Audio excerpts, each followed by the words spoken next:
আসসালামু আলাইকুম প্রিয় শ্রোতা বন্ধুরা। আজকে আপনাদেরকে জানাবো টিকটিকি মেরে ফেলা সওয়াব নাকি পাপ।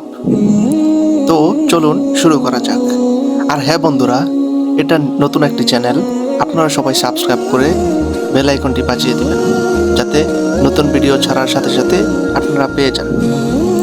ওকে, তো চলুন শুরু করা যাক। কোনো কোনো হাদিসে টিকটিকি হত্যা করতে বলা হয়েছে।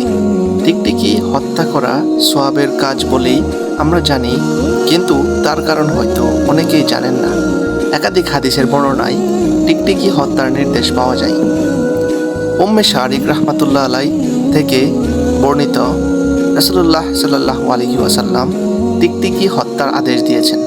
তিনি বলেছেন, ইব্রাহিম আলাইহিসসালামকে যে আগুনে নিক্ষেপ করা হয়েছিল তাতে এই প্রাণী ফু মেরেছিল।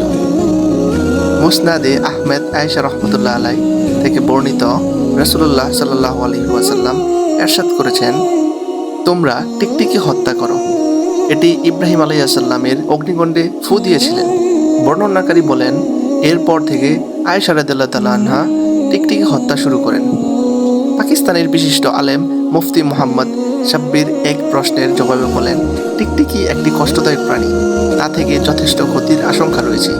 টিকটিকি কখনো খাদ্য সামগ্রীর উপর চলাচল করতে পারে, তখন খাবারের লালাও ফেলতে পারে। এতে মানুষের মারাত্মক স্বাস্থ্য ঝুঁকি রয়েছে, কেননা টিকটিকির লালায় বিষক্রিয়া থাকে। এই বিষ মানুষের পেটে প্রবেশ করলে তার মৃত্যুও হতে পারে। আর হয়তো মহানবী সাল্লাল্লাহু আলাইহি ওয়াসাল্লাম এই জন্যই ক্ষতি করে এই প্রাণীর হত্যার নির্দেশ দিয়েছেন। এই মূলনীতির আলোকেই মহানবী সাল্লাল্লাহু আলাইহি ওয়াসাল্লাম বলেছেন, তোমরা নামাজরত অবস্থায়ও দুটি কালো প্রাণী হত্যা করো, সাপ ও বিচ্ছু। ইবনে মাজাহ।